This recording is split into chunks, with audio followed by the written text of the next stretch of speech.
welcome once again to my channel. My name is Godfrey, I'm a marketing professional and a marketing trainer.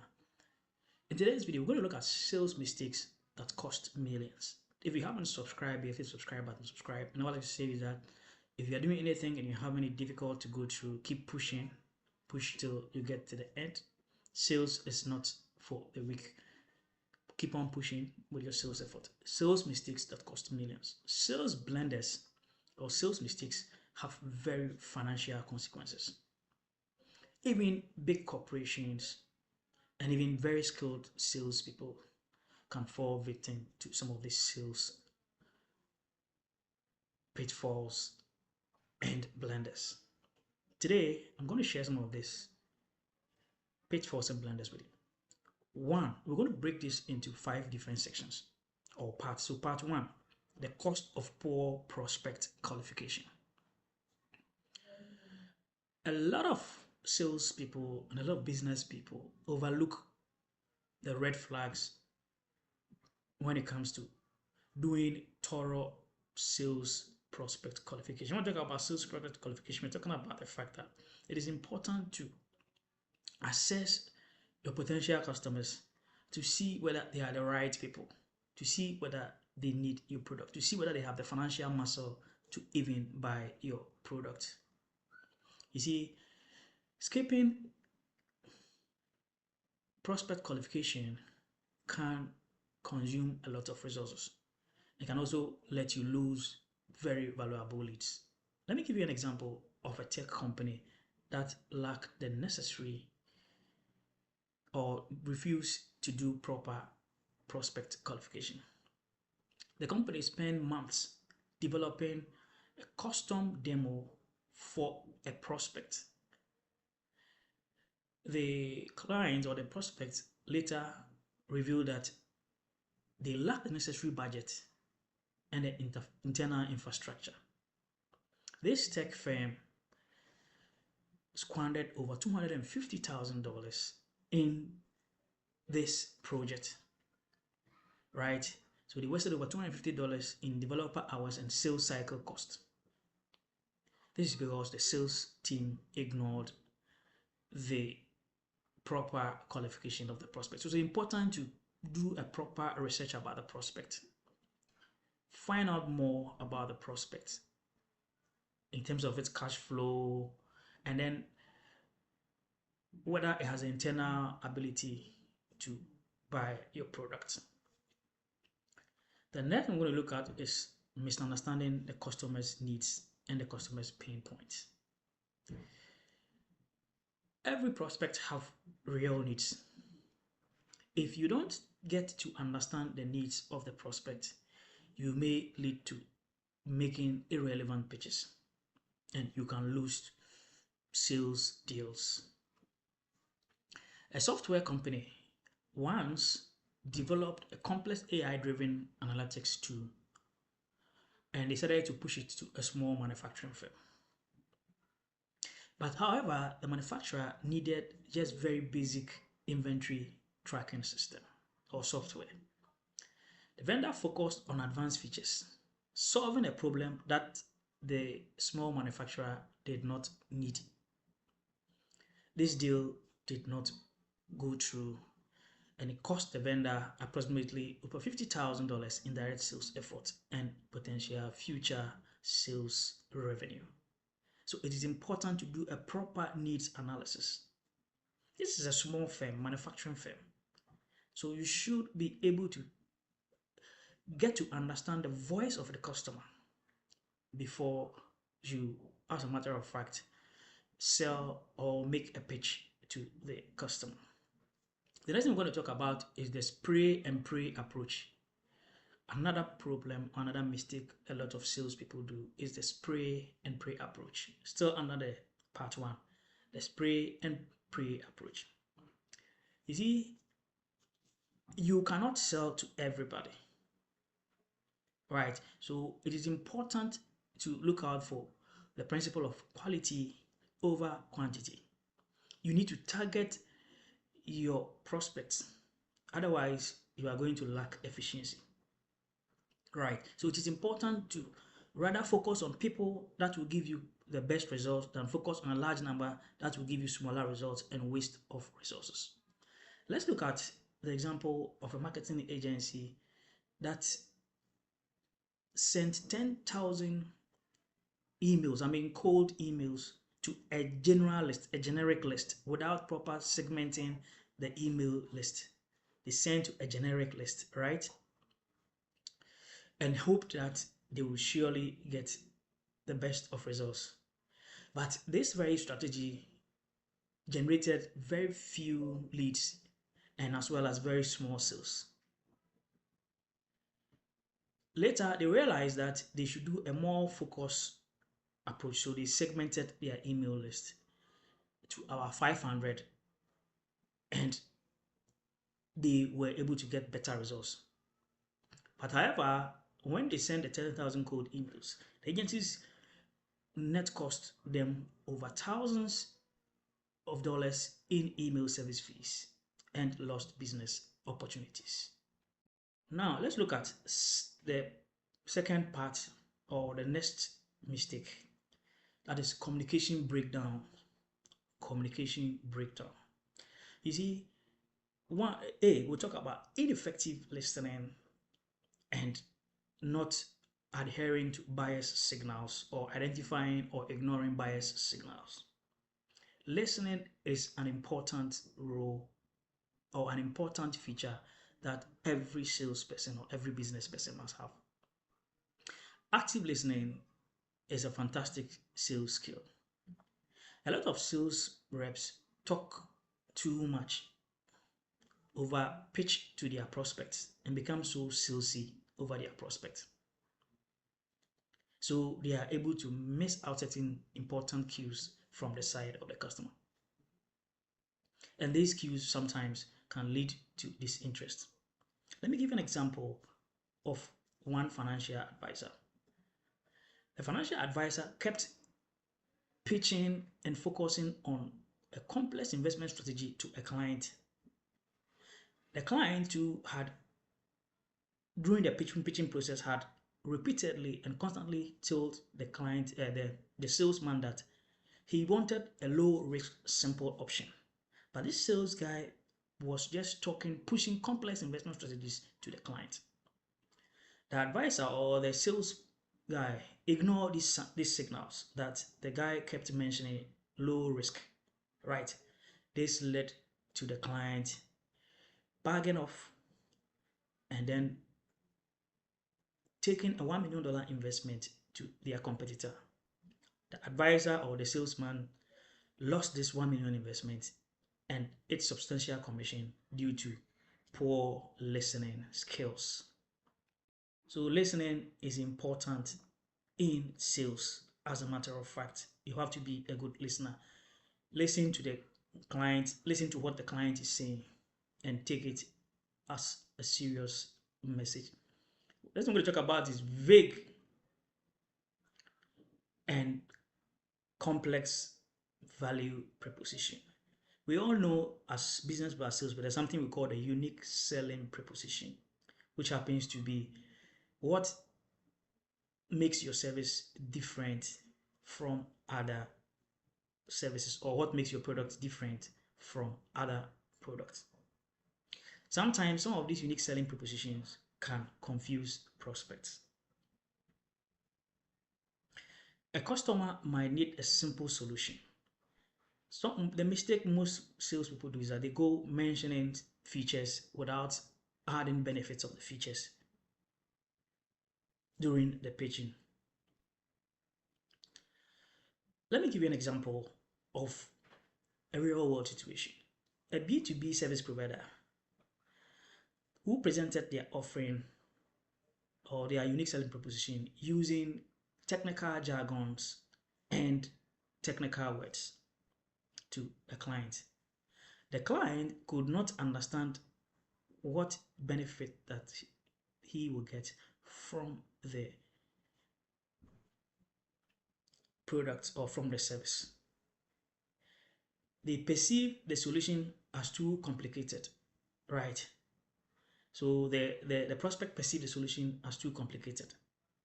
However, the client decided to choose a competitor who came with a simple, short, clear value proposition or unique selling proposition. That also highlighted the benefits of the proposition to the prospect as compared to that of other competing brand. The first company or the B2B service provider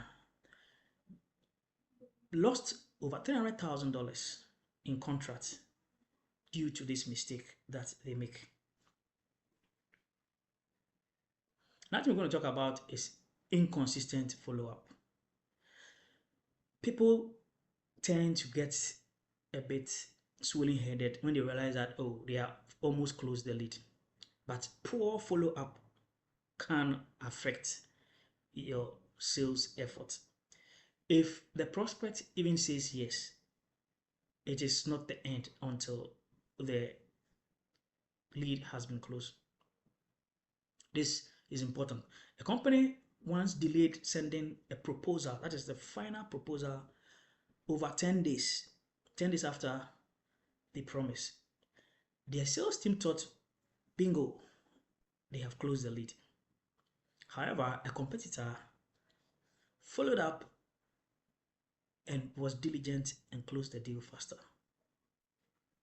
This mistake led to the first company losing $5 million contract. So it is important not to be swollen-headed when you go past negotiation. Right. So it is important not to delay follow-ups. Be consistent with follow-ups. Now let's look at problem number 3. Pricing and negotiation pitfalls. Pricing and negotiation mistakes. We're going to look at underpricing and devaluing your offering. Most of the times we are made to fall prey to offering discounts too early, which can be a profit hater or can hurt our profitability, and as well as also affect the perceived value of your product. It is not always a good idea to quickly offer discounts. Let me give you a practical example of a consulting firm. A consulting firm that usually bid lower than competitors hoped or expected to win more projects. While they secured several deals, their profit margins were too thin. Why? Because they were bidding lower than competitors. Right. In the process, they secured lots of deals, but profit margin were too thin. This affected their cash flow and their inability to be sustainable and invest even in growth. Over time, they devalue their services. So it is important to look at the kind of service or the kind of product that you are offering and know how to price. Sometimes we underprice and we lose a lot of revenue. Some companies will maintain the price but will be able to pitch very well and win that same client for the same business. The next thing I'm going to talk about is failing to understand total cost of ownership. That is the TCO, total cost of ownership. You see, it is important to communicate long-term value and return on investment when you are doing sales. Avoiding to communicate long-term value and return on investment can also be another problem. Prospects often focus only on their initial price. Right. Let me give you an example of a software company. A software company pitched an advanced system with a higher upfront cost. They failed to show how it would save the client millions over 5 years. The client opted for a cheaper, less effective solution. The software company lost a deal valued at $1.5 million in recurring revenue.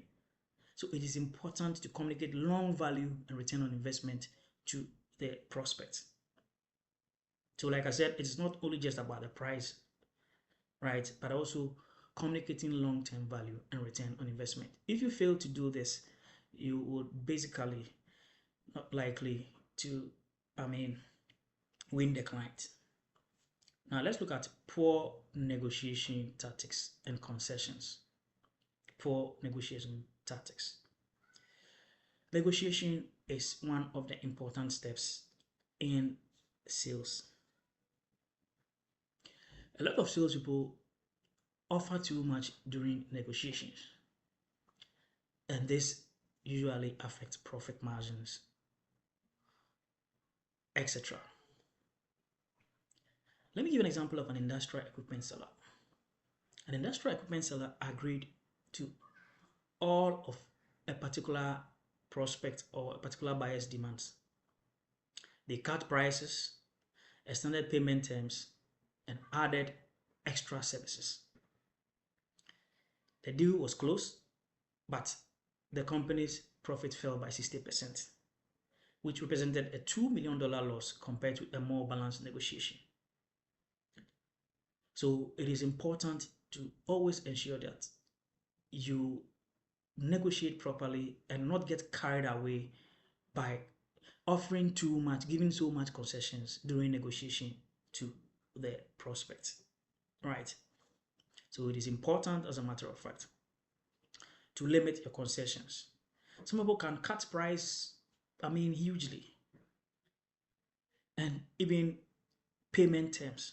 And sometimes recovering payment sometimes becomes also a problem and also becomes costly because of the cost of recovering payments, right?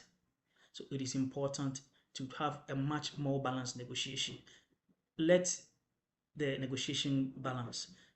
Don't let it always come from your side, offering concessions to the prospect. So now we're going to talk about the next mistake as mistake number 4, product service misalignment. One of the mistakes that a lot of salespeople do.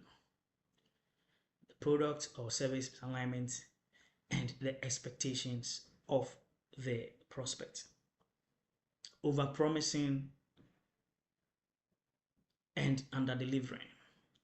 So there becomes a gap between the customer's expectations and his or her experience. You see, if you make claims that your product or service cannot fulfill, can lead to severe consequences, right? It can lead to customer dissatisfaction and harm your reputation, especially in the services sector. There's what we call the gap 5. I don't want to get theoretical here, but there's something called the gap 5 or the self-qual model. You can read more about that. You get to understand the fact that if you overpromise the customer and his experience does not match the promise, you can have your product or your brand in problem. So don't make claims that your product or service cannot fulfill. A lot of mistakes that are done by a lot of salespeople is to make promises that their product or service cannot fulfill. Let me give you an example of a software startup which guaranteed a 99.9% uptime for its cloud service. In reality, their service had frequent outages, right? Because of this, they experienced one of the problems that can let a business slow down or that can affect the sustainability and the progress of a business, called churn. Churn is simply the rate at which customers leave your brand and switch to other brands. This mistake that the software company did caused them a high churn rate. In fact, they faced a whopping 10 million revenue decline, and their reviews were flooded with numerous negative reviews.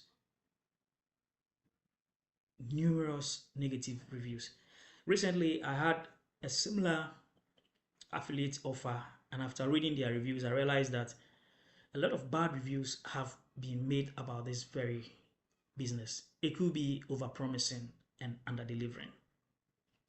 Another thing is ignoring the competitive landscape. When we talk about marketing and sales, people just think you have to go to the market and sell. Competition can make or unmake your brand on the market. It is important that as a salesperson or as a business person, you should be able to counter competitor strengths. You need to counter competitor strength. You need to attack competitor strength by differentiating your offering effectively. Let me give you another practical example. One service provider always presented their features, without countering or fighting competitor strengths. So they presented their USB, their unique selling proposition in isolation.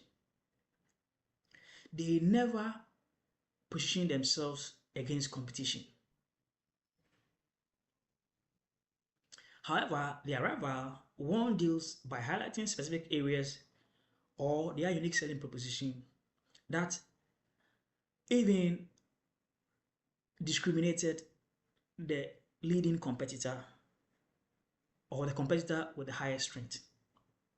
This led them to, gain a lot on the market. However, the company that presented its USP in isolation lost 15% market share, which meant that they lost millions of dollars in revenue.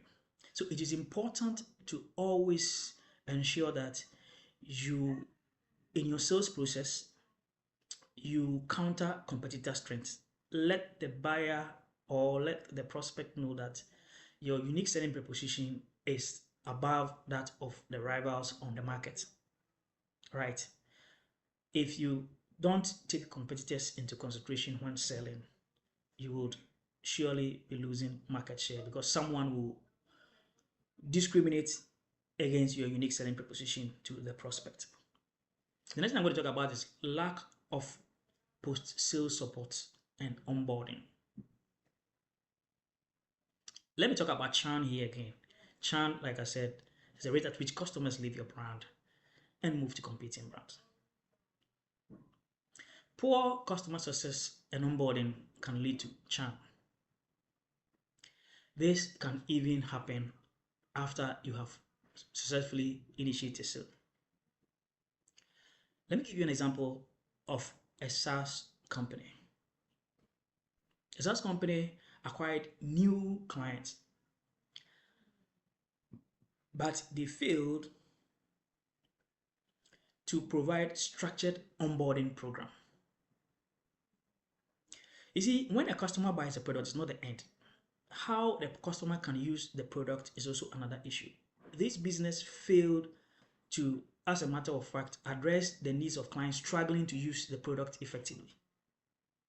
So this led to most of these clients canceling their subscription within months. This led to high churn rate and cost the company an estimated millions in recurring revenue. So it's always important that after you have sell the product to the customer, it is important to provide an onboarding program, help the customer use the product, get feedback, try run training, regular training for the customer, try contact the customer and have an onboarding program so that the customer can use the product effectively. Next thing we're going to talk about, or the fifth problem, is internal sales process and strategy failures. Let's look at customer relationship management or poor CRM adoption and data management. We are in the information economy, whether you like it or not. Every business that does not maintain data stands the chance of not understanding its customers' future needs and anticipate to meet their needs. Lack of accurate data from your customer relationship management system can also affect your sales effort. And it can also even affect your forecasting. It is important to keep information about your customers. For example, the volume of pitches, the frequency of pitches, the type of product that they purchase. How much revenue that they give to your company, and so on and so forth. Even their lifetime value. It is important to have all of this information. Let me give you an example. A company's sales team rarely or barely updated their customer relationship management data. They realized that now they could not see accurate deals stages or close dates because you don't know the stage in the pipeline where customer A has gotten to. Maybe I've gotten to negotiation stage, but because you didn't keep good records of that, you forgot that now it's gotten to the negotiation stage and you need to follow up. Because you didn't keep good data about the fact that the customer even needs an onboarding program for him to be able to, or her to be able to use the product effectively. The customer then becomes confused with the product, and your sales team couldn't reach out to them to get them on the onboarding program so that they can use the product with ease. This can lead to a lot of problems. Maybe you have gotten to a presentation stage for a particular client, but because you did not keep record of your sales pipeline, you did not keep records of your sales process, you would miss all of this. So this is very important, and this can lead to misallocation of resources and misuse revenues. Poor data can cost your business a lot of money. Especially, can also lead you to making forecasting errors and lose deals. So it is important to ensure that you, as a matter of fact, keep information about your customers. From the very day you start the prospecting, the stage that you reach, it is important to keep data about it.